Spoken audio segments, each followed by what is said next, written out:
Creating dotted lines in Canva is a simple yet effective way to enhance your designs. Whether you're crafting journals, planners, or stylish dividers, let's dive into 2 easy methods to achieve this.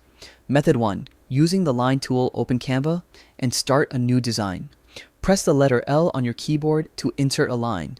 Click on the line to reveal the editing options. Adjust the line weight to your desired thickness. Next to the line weight, you'll see a drop-down menu.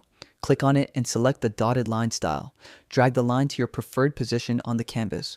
To create multiple dotted lines, duplicate the line by pressing Ctrl+D, Windows, or Command+D, Mac.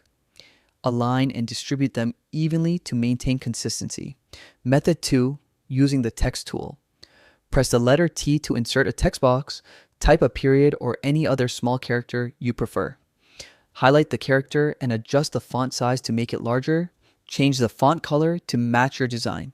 Position the character where you want your dotted line to start. Duplicate the character and place each one next to the other to form a continuous dotted line. Group the characters together for easier manipulation. Tips for precision. Canva's alignment tools to ensure your lines are straight and evenly spaced. Zoom in for finer control when positioning elements. Experiment with different line weights and spacing to achieve the desired effect. By following these methods, you can easily incorporate dotted lines into your Canva designs, adding a touch of elegance and structure. Happy designing!